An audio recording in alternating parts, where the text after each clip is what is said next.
Hello my champion student, आप सभी का स्वागत है हमारे चैनल अध्ययन जोपड़ी ऑफिशियल पर। मेरा नाम है परमेश्वर। क्लास 12 का कंसंट्रेशन सॉल्यूशंस को हम लोग पढ़ रहे थे। इससे पहले हम बात कर लेते हैं एक मोटिवेशनल कोट्स की। स्टूडेंट, आपके पास कुछ नहीं है ना, तो आप पढ़ाई करो, अच्छे से पढ़ाई करो, दिन रात मेहनत करके। जब आप शिक्षा ग्रहण कर लोगे तो नेल्सन मंडेला जी, आप इनके बारे में जरूर जानते होंगे, नहीं जानते हो तो जरूर गूगल करना और पढ़ना। इन्होंने जो विभेद था काले और गोरे लोगों के बीच, मतलब काले लोगों को वैल्यू नहीं था, उनके अधिकार के लिए इन्होंने अपना पूरा जीवन समर्पण कर दिया। और ये बहुत शिक्षित पर्सन थे। इन्होंने कहा कि शिक्षा सबसे शक्तिशाली हथियार है जिसे आप दुनिया को बदलने के लिए उपयोग कर सकते हैं।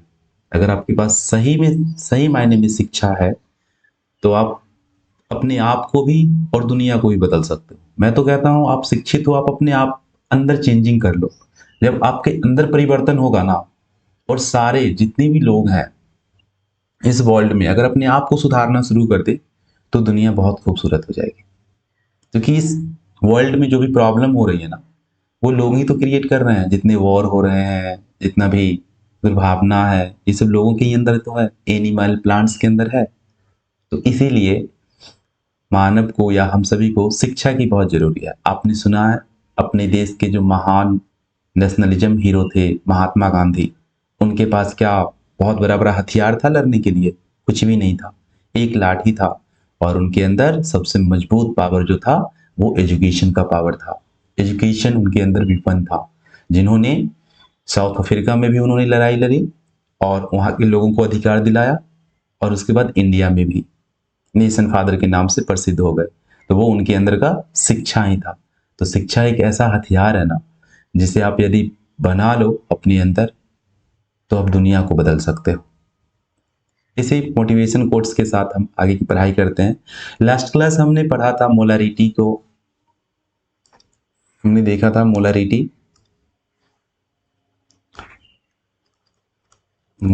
को पढ़ चुके हैं। उसके बाद मोलालिटी जो लेक्चर नंबर 3 में था, मोल फ्रैक्शन। और आज इस तीनों पे, मोलारिटी पे, मोलालिटी पे, मोल फ्रैक्शन पे क्वेश्चंस प्रैक्टिस करेंगे। उसके बाद एक न्यू टर्म नॉर्मलिटी पढ़ेंगे। तो पहले हम नॉर्मलिटी ही पढ़ लेते हैं, उसके बाद पढ़ेंगे हम क्या, इस पे क्वेश्चंस प्रैक्टिस करेंगे। ओके, तो शुरू करते हैं नॉर्मलिटी को। नॉर्मलिटी को इंडिकेट किया जाता है कैपिटल एन से। जैसे मोलारिटी को कैपिटल एम से, है ना। मोलारिटी को किसे डिनोट करेंगे? Capital M. मोलालिटी को स्मॉल एम। मोल फ्रैक्शन को कैपिटल एक्स। ये सबसे दो नॉर्मलिटी का बहुत सिंपल परिभाषा हो जाएगा। सबसे पहले परिभाषा लिख लो। Normality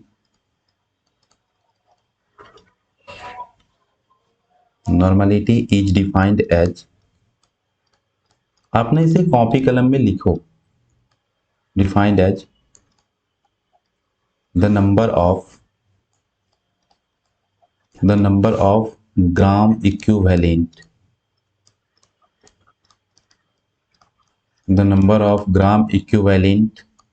weight of solute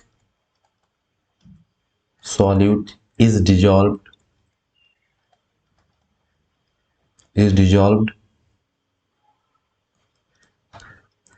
per liter या 1 litre of solution. 100% correct definition. तो नॉर्मलिटी क्या होता है कि सॉलिड का जो ग्राम इक्विवेलेंट वेट होगा ना, उसमें 1 लीटर सॉल्यूशन में जो उसकी मात्रा होगी उसी को बोलेंगे normality. It is denoted by N, it is denoted by capital N. अब ये सब लाइन लिखने की आवश्यकता नहीं, नॉर्मल आपको ऐसे याद रहेगा। इसका फार्मूला लिख लेते हैं नॉर्मलिटी का। तो देखो, नॉर्मलिटी का जो फार्मूला हो जाएगा ना, एन बराबर वो हो जाएगा gram equivalent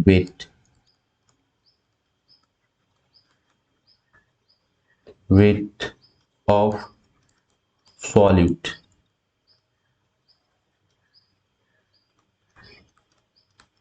volume of solution किस में होना चाहिए, लीटर में। अगर एमएल में रहेगा तो उसको आप 1000 से मल्टीप्लाई कर दोगे। ये होता है नॉर्मलिटी का सूत्र।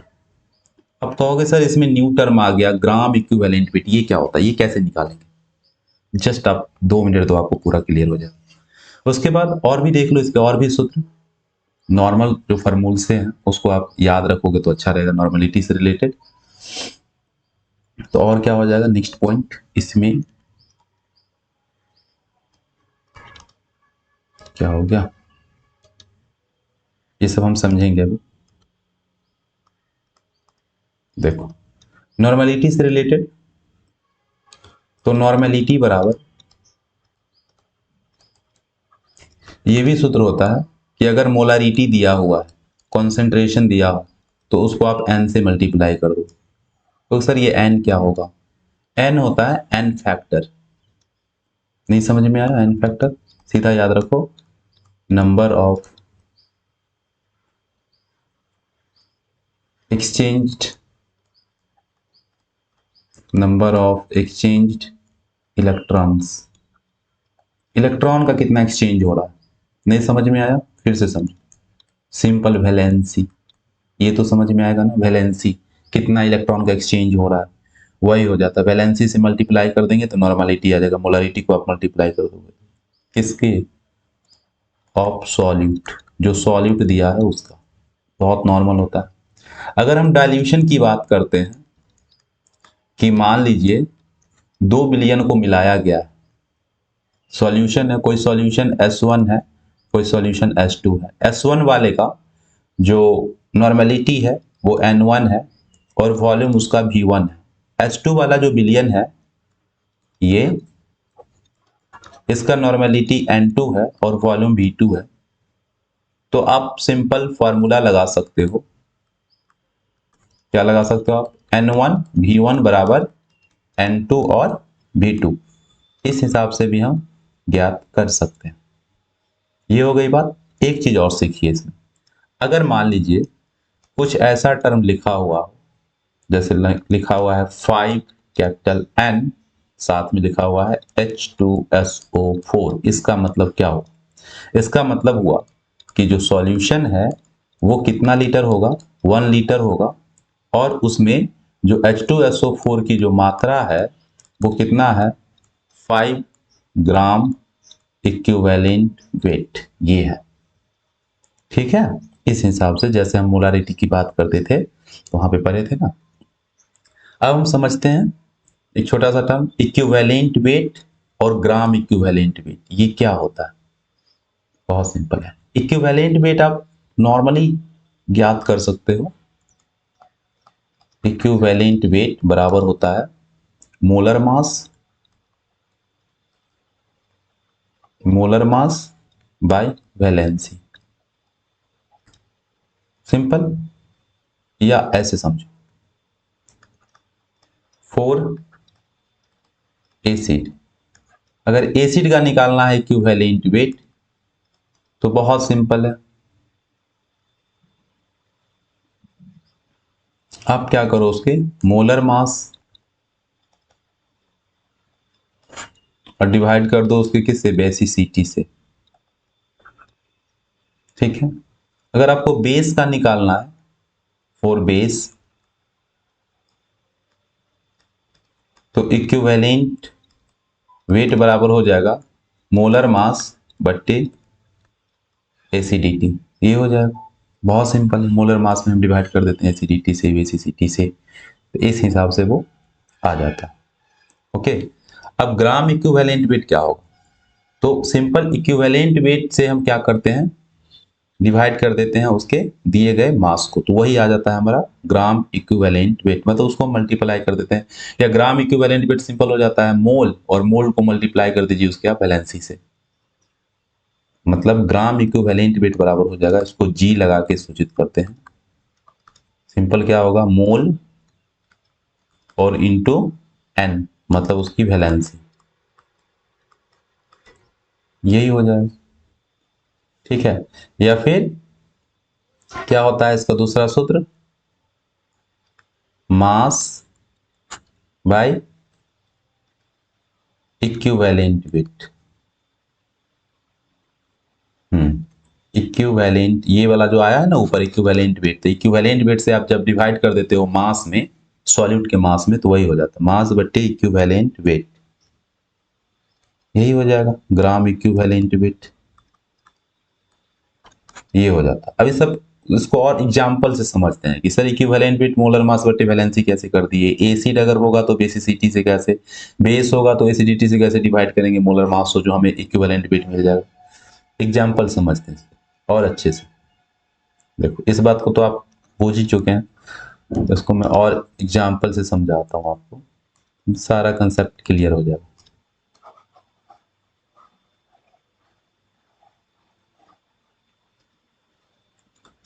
देखो अगर हम बात करते हैं, तुमने पढ़ा अभी इक्विवेलेंट वेट निकालना, मोलर मास बटे valency for acid, molar mass बटे basicity, equivalent weight m by acidity, ऐसे करके निकाल लेते हैं। ठीक है, उसके बाद देख लो क्वेश्चन इसी पे करते हैं, पहले इक्विवेलेंट वेट पे और ग्राम इक्विवेलेंट वेट पे। तो simple calculate equivalent weight of solute. बहुत सिंपल है। देखो जैसे अगर तुम्हें दे दे कि तुम्हें निकालना है H2SO4 का, H2SO4 का निकालना है क्या, इक्विवेलेंट वेट निकालना है। तो सिंपल H2SO4 को देख लो कितना वैलेंसी है, H2SO4 का एसिडिटी कितना होगा, बेसिसिटी कितना होगा, तो ये 2H प्लस में टूटेगा और SO4 -2 प्लस -2, 2 इलेक्ट्रॉन का एक्सचेंज, n का मान कितना आ गया, 2 आ गया। अब तुम्हें निकालना है इक्विवेलेंट वेट, तो कैसे निकालोगे, सिंपल H2SO4 का मोलर मास कितना होगा, 2 हाइड्रोजन का होगा, प्लस सल्फर का कितना होता है 32 प्लस 64, ये हो गया। तो यहाँ पे लिख दो 2 प्लस 32 प्लस 64 बाई कितना 2, तो 98 बाई 2 कितना हो गया 49 हो गया। बहुत आसान, इक्विवेलेंट वेट निकालना। एक ग्राम इक्विवेलेंट होता है, इक्विवेलेंट होता है। आप सिंपल याद रखो, किसी भी कंपाउंड में यौगिक में जितना हाइड्रोजन है ना, वही उसका एन का मान आ जाता है। ठीक है, एसिड की बात कर लेते हैं, जितना H प्लस आयन, मतलब एन का मान कहां से आएगा। दूसरा क्वेश्चन देखो, अगर हम बात करते हैं NaCl का, NaCl का अगर तुम्हें निकालना है इक्विवेलेंट वेट, तो NaCl में देख लीजिए Na प्लस और Cl माइनस में टूटेगा, एक एक आयन का निर्माण हो रहा है, मतलब एक इलेक्ट्रॉन का एक्सचेंज हो रहा है। n का मान कितना हो गया 1, और इक्विवेलेंट वेट बराबर सूत्र होता है मोलर मास बाई n। तो मोलर मास NaCl का कितना हो जाएगा, सोडियम का 23 और प्लस क्लोरीन का 35.5, दोनों को ऐड करिए तो 58.5, n का मान 1 है, मतलब यही हो जाएगा 58.5 ही हो जाएगा। बहुत आसान होता है इसको बनाना। नेक्स्ट समझो, एक चीज और याद रखना, इसमें जो इक्विवेलेंट वेट होता है ना, मोलर मास बाय वैलेंसी ऐसे निकालते हैं, बहुत ही आसान है, एसिडिटी बेसिसिटी। और अगर ग्राम इक्विवेलेंट है तो मोल निकाल लो और मोल को गुना कर दो उसकी वैलेंसी से, बहुत सिंपल हो जाता है। इसमें बस आपको याद रखना ये है कि अगर ग्रुप 1 का एलिमेंट होगा, जैसे नोट लिख लेंगे अबाउट, उतना कितना याद रखोगे, अबाउट n, मतलब वैलेंसी हम कितना लेंगे, हम उसकी बात कर रहे हैं। ठीक है, बहुत आसान तरीका है n का मान निकालने के लिए, इसी में ना प्रॉब्लम होगा, n का मान निकालने बहुत आसान। तो ए नंबर में number of H plus ion, जितना H प्लस आयन होगा वही क्या देगा, n का मान देगा। अगर H प्लस आयन 1 है तो n का मान 1, 2 है तो 2, जितना हाइड्रोजन होगा उतना n का मान याद रखोगे। Number be number of OH minus ion, जितना हाइड्रोक्साइड आयन होगा उतना n का मान देगा। ठीक है, ये बात बस ध्यान रखो। नंबर सी ग्रुप 1 का एलिमेंट अगर है, ग्रुप 1 एलिमेंट अगर जुड़ा हुआ है, मेन तो यही हो गया। अगर हम हैलोजन की बात कर लेते हैं, हैलोजन, नंबर ऑफ हैलोजन, उतना n का मान देगा, जितना हैलोजन उतना n। ठीक है, कोई प्रॉब्लम नहीं। ठीक है, उसके बाद हम बात कर लेते हैं और भी। जैसे ग्रुप 2 का एलिमेंट हो जाएगा तो उसमें तो हैलोजन जुड़ा ही रहेगा। इस हिसाब से कुछ टर्म्स है जो तुम मतलब बैलेंस याद कर सकते हो, एग्जाम्पल से समझो। अगर हम बात करते हैं HCl का, तो HCl का अगर तुम्हें n का मान लिखना है तो n कितना हो जाएगा 1, क्योंकि इसमें एक हाइड्रोजन है या एक हैलोजन है तो एक ही होगा। अब इसका तुम निकालोगे इक्विवेलेंट वेट, बहुत आसान तरीका है। तो इक्विवेलेंट वेट बराबर होता है मोलर मास बाई n। तो मोलर मास HCl का कितना हो जाएगा 36.5 बाई 1, मतलब यही हो जाएगा आंसर। आसान है ना। चलो और भी क्वेश्चंस कर लो इस पे। दूसरा क्वेश्चन तुम्हें इक्विवेलेंट वेट समझ में आना चाहिए आसानी से। अगर हम बात करते हैं MgCl2, इसका निकालना है तुम्हें इक्विवेलेंट वेट। तो कैसे निकालोगे MgCl2 का? तो देखो कि n का मान कितना हो जाएगा, n का मान हो जाएगा 2, क्योंकि 2 हैलोजन है। मैंने बोला number of halogen, number of halogen, जितना हैलोजन उतना n का मान। तो और मोलर मास निकाल लो, तो मोलर मास मैग्नीशियम का होता है 24 और इसका हो जाएगा 71। 71 24 कितना 95, 95/2 डिवाइड करोगे कितना हो जाएगा 47.5, इतना हो जाएगा। यही हो गया, बहुत आसान होता है। तुम सीख गए हो तो तुम इसका निकाल के बता देना। किसका? तो तुम निकाल के बता देना H2CO3 का इक्विवेलेंट वेट निकाल लेना तुम। हो जाएगा, 2 हाइड्रोजन 2 से डिवाइड कर देना। इसकी मोलर मास में ऑक्सीजन का होता है 16, एक का तो 3 का हो जाएगा 48 प्लस 12 60 प्लस 2 62/2, 31 आंसर आ जाएगा। ठीक है, अब हम बात कर लेते हैं किसका, तो ग्राम इक्विवेलेंट वेट कैसे निकालेंगे सर। ग्राम इक्विवेलेंट वेट, चलो ग्राम इक्विवेलेंट वेट पर भी क्वेश्चंस कर लो। Calculate gram equivalent weight of solute.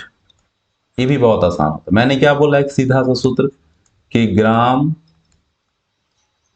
Equivalent weight बराबर होता है मोल। मोल निकाल लीजिए, मोल को n से गुना कर दीजिए वैलेंसी से, सिंपल है।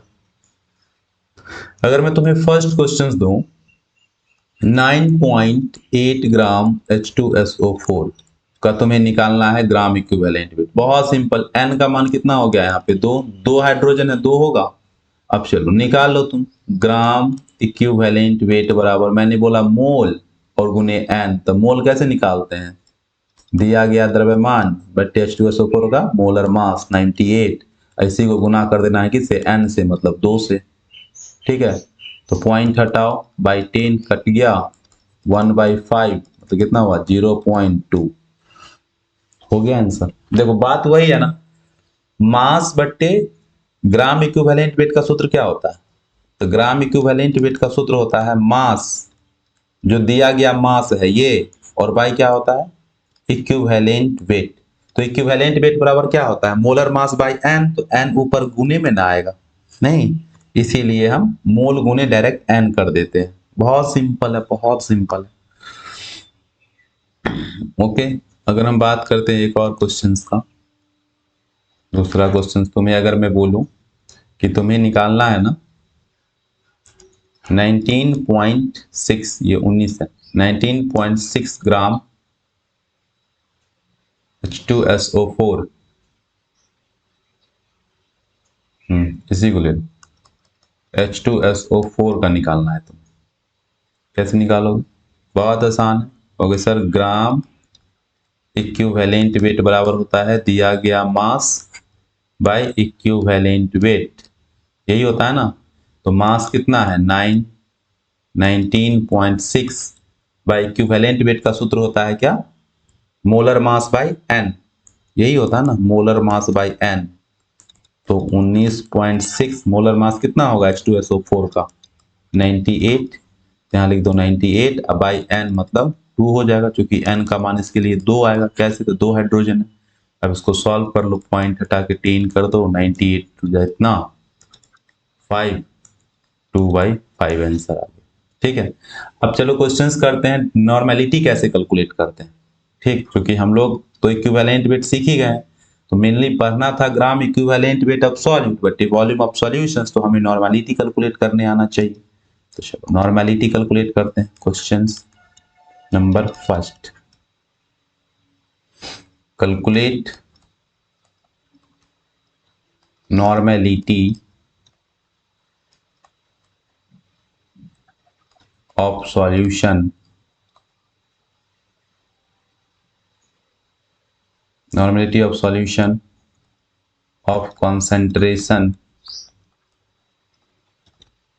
उसका कंसंट्रेशन मान लो दे रखा है 5m और साथ में है NaOH। ये मतलब किसी विलियन का कंसंट्रेशन 5 मोलर NaOH है तो इसका नॉर्मेलिटी क्या होगा? बहुत सिंपल है, इसके लिए तो कुछ सूत्र लगाना ही नहीं। तुमने क्या पढ़ा है? नॉर्मेलिटी बराबर एक सूत्र तुमने ये इसको पढ़ा है अच्छे से, मोलारिटी, मैंने अभी ऊपर लिखा भी था, मोलारिटी गुने एन। तो मोलारिटी कितना दिया हुआ है? 5m। तो जब तुम देखोगे कंसंट्रेशन से कि कंसंट्रेशन टर्म में क्या दे रखा है, दे रखा है 5m NaOH। देखो तो मोलारिटी कितना हो गया इस विलियन का? मोलारिटी हो गया 5m और n का मान कितना हो जाएगा? कहोगे 1। कैसे? तो देखो यहाँ पे OH कितना है? 1 है। मैंने बताया जितना OH हो, जितना हाइड्रोजन वही उसकी हो जाएगा क्या? वैलेंसी। तो सिंपल नॉर्मेलिटी बराबर लगा दोगे, सूत्र यहाँ पे है ना, मोलारिटी गुने n, तो 5 गुने 1 मतलब 5n हो गया आंसर। कितना आसान था, यहीं पे बन जाएगा, देख के ही बता देगा कि हाँ 5 × 1 मतलब क्या हो जाएगा? 5n हो जाएगा। नॉर्मेलिटी का मात्रक gram equivalent with litre inverse होता है, लगा दोगे तुम, सिंपल।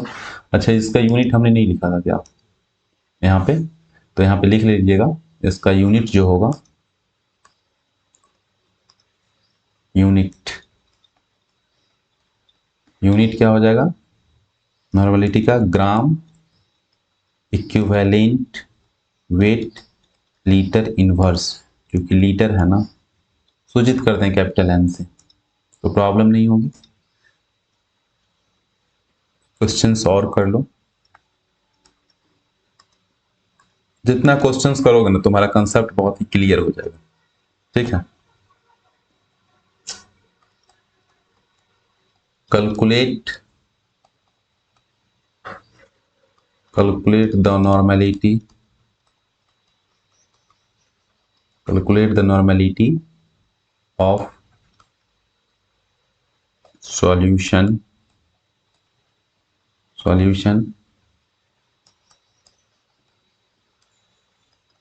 containing, को तुम कितना लोगे? 10 ग्राम NaOH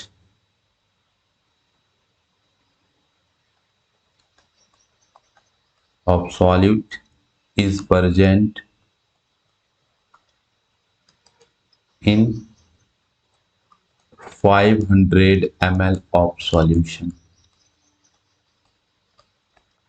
ओके बहुत सिंपल है, आपको नॉर्मेलिटी ज्ञात करना है, मोलारिटी निकाल के n से गुना करो तो वही हो जाएगा, मतलब जो मोलारिटी होगा वही नॉर्मेलिटी हो जाएगा। तो सबसे पहले अब क्या करोगे, बिल सॉल्यूशन कितना है, किसी भी क्वेश्चन को बनाने से पहले उसमें जो उसका डेटा दिया गया है उसको आप जरूर लिख लीजिए अच्छे से। सॉल्यूशन कितना है? 500 ml, हमें चाहिए किसमें? लीटर में। तो 500 को आप 1000 से डिवाइड कर दो, ठीक है, इतना करके छोड़ दो या कट हो जाएगा ऐसे। तो 5/10 मतलब 1/2 लीटर आ गया, बिलियन क्या आ गया? 1/2 लीटर, हाफ लीटर। NaOH कितना है? NaOH की मात्रा है 10 ग्राम, तो इसका हमें क्या चाहिए? ग्राम इक्विवेलेंट वेट, ग्राम इक्विवेलेंट वेट चाहिए। तो मास, NaOH का मोलर मास कितना? 40 और वैलेंसी कितना? 1, क्योंकि एक OH है तो N का मान कितना होगा? 1। मोलर मास सोडियम का 23 प्लस 1 और प्लस 16, कहाँ से आया? ऑक्सीजन। सब मोलर मास निकालोगे ना इसका, तो वही मैंने किया है। दिया गया मास 10 था, मोलर मास 40/N का मान 1, इसको सॉल्व करोगे तो 1/4 आ गया, 1/4 मोल मतलब ग्राम इक्विवेलेंट वेट आ गया। तो नॉर्मेलिटी का सूत्र क्या होता है? नॉर्मेलिटी का सूत्र तुम्हें पता है, ग्राम इक्विवेलेंट वेट ऑफ सॉल्यूट बट्टे वॉल्यूम इन सॉल्यूशंस। तो क्या लिखोगे? 1/4 इंटू 1 इंटू 2 हो जाएगा ऊपर, तो कितना हो जाएगा? 1/2 हो गया। ग्राम, इक्विवेलेंट, वेट, लीटर, इनवर्स, ये आंसर आ गया। नॉर्मेलिटी का सूत्र यही होता है ना, इतना बट्टे इतना, हो गया। इस हिसाब से कर लोगे तुम। क्वेश्चन नंबर नेक्स्ट तुम कर सकते हो, और भी कर सकते हो तुम। चलो एक क्वेश्चन स्मॉल फ्रैक्शन पे, हमने लास्ट क्लास स्मॉल फ्रैक्शन पे क्वेश्चंस नहीं किया था, तो लिखना है calculate mole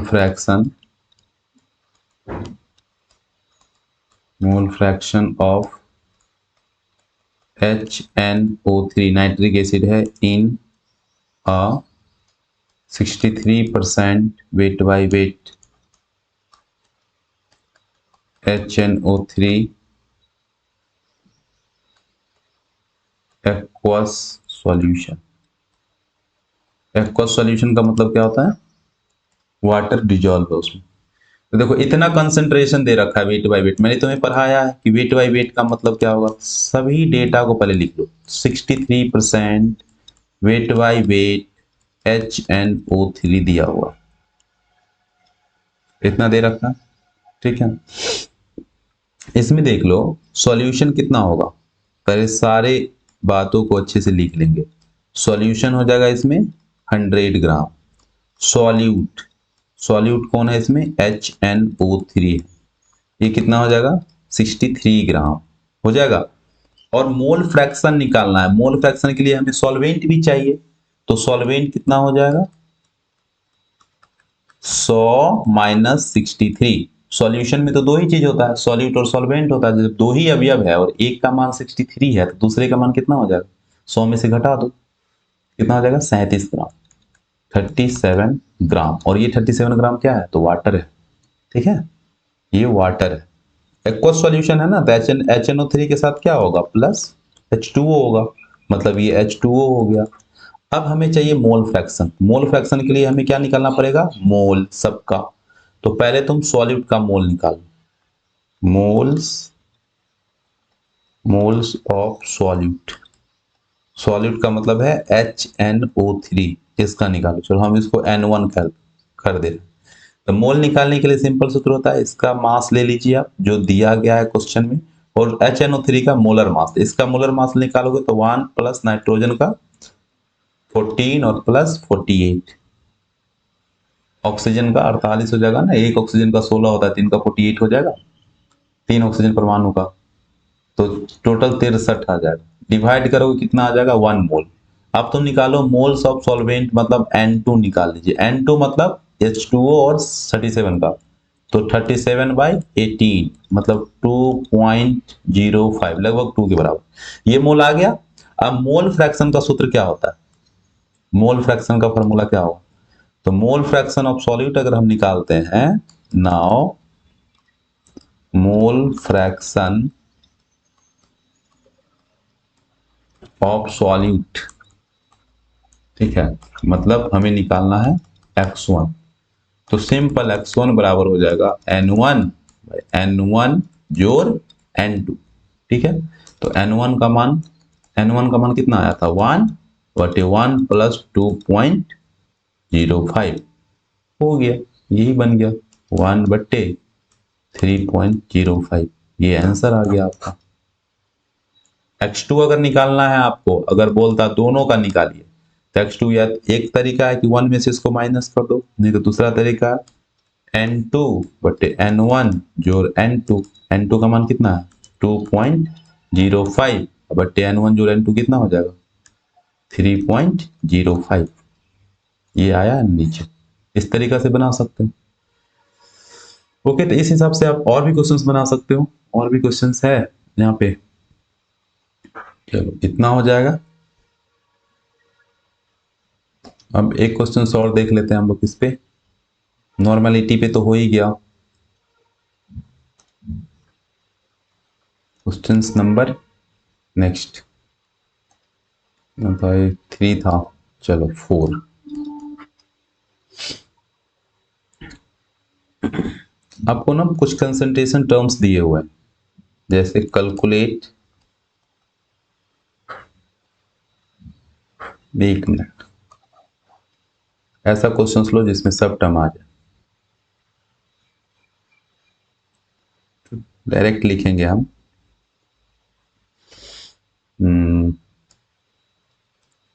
25 gram calcium carbonate is dissolved in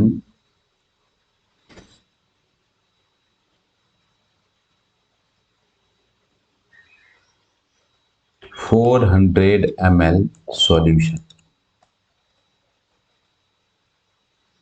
ठीक है, इतना में है। And density of the solution is 1 ग्राम पर ml। इतना है इसका डेंसिटी दिया हुआ।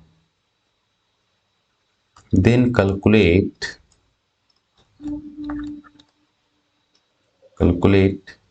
आपको कैलकुलेट करना है ए नंबर में मोलारिटी।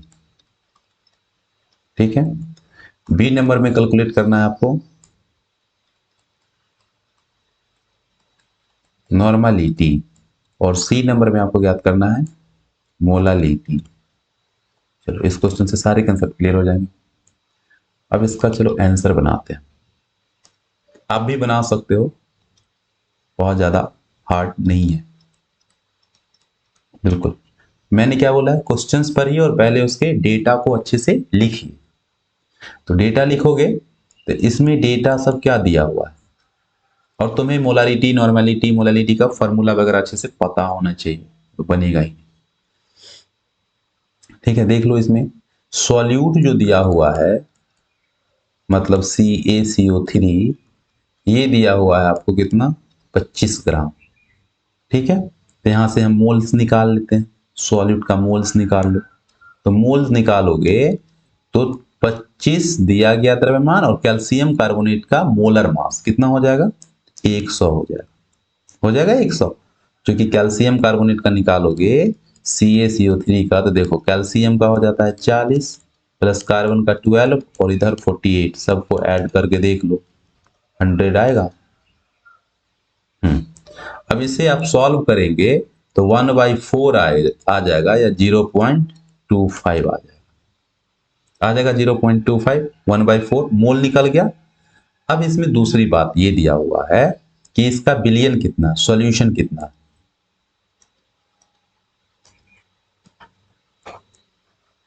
इसको मैं मिटा दे रहा हूं, इधर दिख नहीं रहा होगा, थोड़ा और अच्छी से लिख देता हूं। नंबर ऑफ मोल्स निकालोगे तो ये हो जाएगा 25 बाई इसका मोलर मास 100 आया था, 1/4 0.25, ये मोल आ गया। ये आपको याद रखना, सॉलिड का मोल है ये n। अब बिलियन कितना दिया हुआ है इसमें, सॉल्यूशन दिया हुआ है 400 ml, हमें तो चाहिए लीटर में।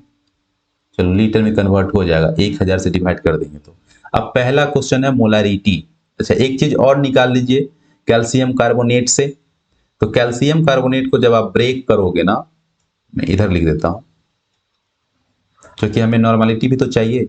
तो कैल्शियम कार्बोनेट का जब आप ब्रेक करोगे तो कैल्शियम पे +2 चार्ज और CO3 पे -2 चार्ज, तो +2 -2 कितना इलेक्ट्रॉन का एक्सचेंज हुआ होगा, 2। तो n का मान हम लिख देंगे 2, मतलब ये वैलेंसी है, और यहाँ पे क्या है, ये मोल्स है।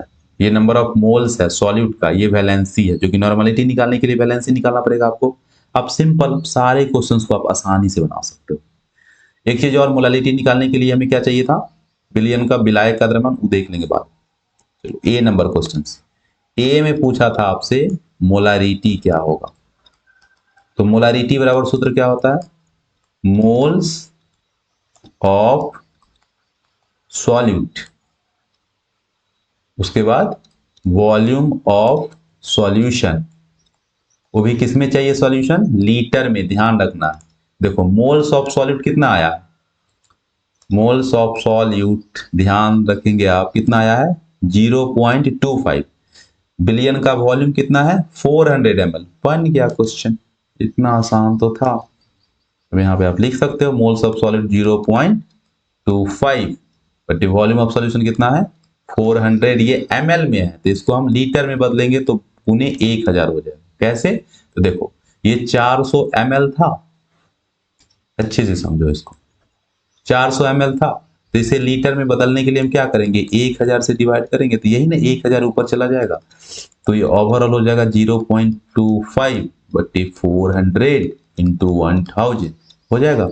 अब इसको कट्टम कुट्टी कर दो, पॉइंट हटाओगे नीचे 100 आ जाएगा। ठीक है, फिर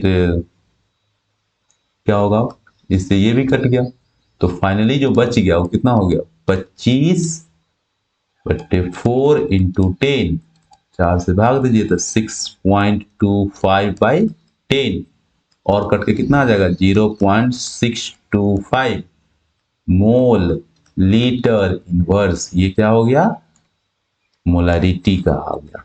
अब हमें ज्ञात करना है क्या नॉर्मेलिटी। बी नंबर में नॉर्मेलिटी बोला था।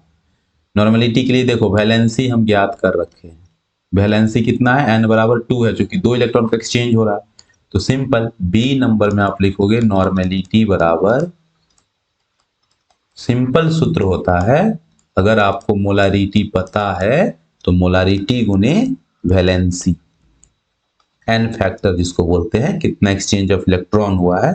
तो मोलारिटी तो आपको पता है कि कितना आया, अभी आप निकाले हो ना 0.625 तो सीधा सा इसका आंसर आ जाएगा 0.625 इंटू वैलेंसी कितना है 2 है। देख लो यहाँ पे 2 हमने लिखा था ना यहाँ पे।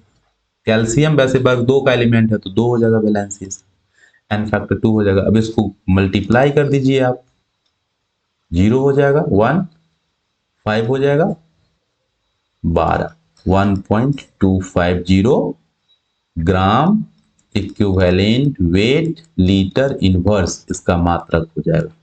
ये नॉर्मेलिटी आ गया, बन गया आसानी से। अब एक सी नंबर में है मोलालिटी। आप देखोगे तो देखो पूछा है ना मोलालिटी भी पूछा था। मोलालिटी के लिए क्या चाहिए पहले वो बात ध्यान में रखना पड़ेगा तब तो क्वेश्चंस बनाओगे ना। मोलालिटी, मोलालिटी के लिए आपको चाहिए मोल, पहले सॉल्यूट का मोल चाहिए तो सॉल्यूट का मोल आपको पता है 0.25। साथ में चाहिए आपको सॉल्वेंट, सॉल्वेंट तो पता नहीं है तो सॉल्वेंट कैसे ज्ञात करोगे। तो पहले आपको देखो क्वेश्चन में क्या दे रखा है, क्वेश्चन में आपको दे रखा है क्या डेंसिटी कहीं पे दे रखा है देखो है ना, तो ये और बिलियन का आयतन दे रखा है। बहुत सिंपल है, आसानी से बना लोगे तुम। देखो मैं यहाँ पे आपको कैलकुलेट करके बताता हूँ सिंपल। सॉल्यूशन कितना दे रखा है इसमें, सॉल्यूशन दे रखा है 400 ml, डेंसिटी दे रखा है 1 ग्राम पर ml और डेंसिटी बराबर सूत्र आपको पता है कि m/v होता है, मास बाय वॉल्यूम होता है। तो 1 मास निकालना है, 400 दिया हुआ है तो मास बराबर 400 ग्राम हो गया। अब 400 हमें सॉल्वेंट निकालना है तो 400 माइनस कितना करना पड़ेगा 25 करना पड़ेगा। सर 25 कहां से आ गया, तो 25 ग्राम क्या था याद है, 25 ग्राम इस 400 में कैल्शियम कार्बोनेट सॉल्यूट था, सॉल्यूट मिला हुआ था 25 ग्राम तो घटाना घटाना पड़ेगा तो घटाइएगा आप तो कितना हो जाएगा 375 ग्राम। अब मोलालिटी का आप फॉर्मूला लगा दो तो मोलालिटी बराबर होता है मोल्स ऑफ सॉल्यूट 0.5 बट्टे सॉल्वेंट का द्रव्यमान किसमें केजी में, ये ग्राम में आया तो गुने 1000 कर देंगे आप। अब इसको आप सॉल्व कर लो बहुत आसानी से तो कट ही जाएगा, पॉइंट हटाओगे तो बाई 100 ये दोनों गया, 25 से काटोगे 375 को तो 1 और 25 7 175 17 मतलब 10/17 इसका आंसर आ गया। कितना आ गया 10/17 या 0.5 करके आ जाएगा, 0.05 करके आ जाएगा। ओके तो इस क्वेश्चन को हम आसानी से देख लिए बना लिए। न्यूमेरिकल क्वेश्चंस भी कर लिए सॉल्यूशंस पे आधारित। तो आज का जो लेक्चर होता है और कंसंट्रेशन ऑफ सॉल्यूशन हमारा यहीं पे कंप्लीट होता है। हमने मोलैलिटी, मोल फ्रैक्शन, नॉर्मेलिटी को देख लिया। उसके बाद जो वेट बाय वेट था, पीपीएम था, पीपीवी था, उस सब को हमने अच्छे से कवर कर लिया और क्वेश्चंस बना लिए। अब आपका काम क्या है, एनसीईआरटी किताब पढ़ो और उसमें क्वेश्चंस जितना है इससे रिलेटेड 11th का भी देख लेना एनसीईआरटी, जो पहले चैप्टर का है, एटॉमिक स्ट्रक्चर का जो जो मूल कंसेप्ट है उसके लास्ट वाले। अब नेक्स्ट वीडियो जो हमारा होगा लेक्चर नंबर 5, वो होगा सॉल्युबिलिटी से रिलेटेड, सॉल्युबिलिटी और हेनरी लॉ से रिलेटेड। और फिर उसको पढ़ने के बाद हम सारे टॉपिक को पढ़ेंगे और उससे आधारित उस पे बेसिस कितने कैसे क्वेश्चन पूछा जाता है, किस नेचर का एग्जामिनेशन में, उस पर भी चर्चा करेंगे। ठीक है, तो थैंक यू स्टूडेंट, आप बने रहिए। आपको अच्छा लगता है तो आप हमारे चैनल को, आपसे मैं कुछ नहीं मांग रहा हूँ, बस लाइक शेयर सब्सक्राइब और कमेंट जरूर कीजिएगा, क्योंकि जब आप कमेंट करते हैं ना तो मुझे कुछ और अच्छा करने का एनर्जी मिलता है। मैं आप लोग का कमेंट पढ़ता हूँ, है ना, तो आपका कमेंट ही मेरे लिए एनर्जी का सोर्स है। तो थैंक यू, मन से पढ़िए, रिवीजन पे ध्यान देते रहिए, क्योंकि रिवीजन नहीं करेंगे तो आप भूल जाइएगा। Okay, thank you.